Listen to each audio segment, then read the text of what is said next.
आज आम जाना धबलेश्वर रहस्य। धबलेश्वर मंदिर और ताहार सहित जड़ित रहस्यगुड़िक ओडिशार ऐतिह्य और आस्था सहित गभीर भाव में जड़ित। यह मंदिर कटक जिलार प्रसिद्ध शिव मंदिर अटा नदी मध्य एक द्वीप उपर अवस्थित। धबलेश्वर मंदिर रहस्य प्राचीन तात्विक रहस्य। धबलेश्वर नामक अर्थ धबल अर्थात धला और ईश्वर अर्थात भगवान शिव।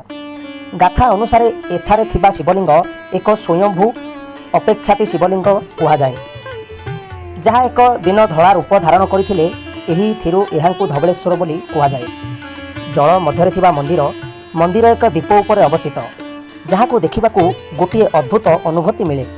जल मध्य थिबा एही शिव मंदिर निजे एक अत्यंत दुर्लभ नमूना। किछि लोक विश्वास करती जे पवित्र दिनगुड़िकर माछ माने मंदिर को चारिपाखरे प्रदक्षिण मध्य करती। एहा द्वारा मंदिर उपरे प्राणी मानकर मध्य आस्था व्यक्त होता है। श्रावण मास और शिवरात्रि बेले एठी अनेक भक्त आसिछंती। विशेषतः यही समय धबलेश्वर तात्विक रहस्य विषय में अनेक कथा चर्चा हुए। केही कहती जे एठी देवता दिव्य शक्ति अच्छी, जहाद्वारा भक्तों इच्छा पूरण हुए। केतक स्थानीय कथा अनुसार मंदिर तले गोटे गुप्त गुहा रही, जहाँ अन्य मंदिर बा पवित्र स्थान सहित जड़ित, किंतु एही गुंफा कदापि साधारण लोकंकु देखा जाएनी। धबलेश्वर एक शिवत्व धाम भाव में प्रसिद्ध, जेउठी केतेक तांत्रिक उपासना हेउथिबा गुप्तरीति रही। अनेक पुरातन तंत्र ग्रंथरे एठी देवतांक शक्ति विषय में उल्लेख मध्य मिलता है। कहुए जे निज मनोकामना पूरण पाई राति राति एठी शिवपादे गुप्त पूजा करा जाए। जेहेतु मंदिर दीप उपरे अच्छी, भक्त माने नौकारे जाई दर्शन करती। एही यात्रा को एक पवित्र कार्य बोली मना जाए एवं यह बेले मंत्र और भजन शुणा मिले। यही रास्ता मध्य एक ध्यान और श्रद्धा यात्रा भाव देखा जाए। स्थानीय कथा अनुसार एठी गोटे धार्मिक ब्राह्मण देखिथिले जे यही शिवलिंग राति आलोकित हुए। अन्य दिन एक यात्री जल में बुड़वा समय शिवंग दिव्य शक्ति उद्धार करथिले। एपरि अनेक कहानी एठारे प्रचलित।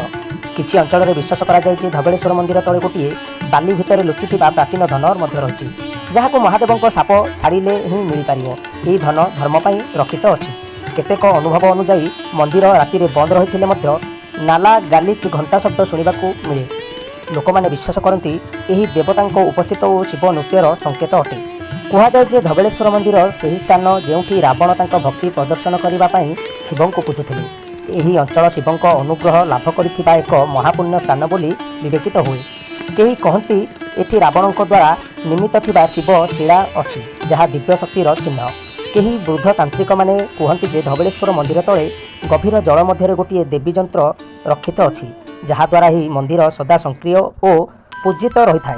केही कहती जे यही जंत्र को जो नजर पड़े से अंध होइजिवो। पुरातन मंदिर बेले बेले बन्या बा जल विपर्यय रे धसी जाइथिला बोली कहुए, किंतु मंदिर और शिवलिंग सदा सुरक्षित रही। यही अजना शक्ति अनेकों को आश्चर्य करिथाए। केतेक अति भक्त और पुराणा लोक माने कहती जे विशेष तिथि रे शिवलिंग आपणे जल तले जाए एवं दिन उदय हेबा समय पुणी बाहरी आसी। यही घटना अनेक प्राचीन लोकों दृष्टि पड़ता, किंतु प्रमाणित होना। अनेक यात्री और नौका चालक राति मंदिर उपर एक श्वेत आलोक किरण देउथिबार कहती।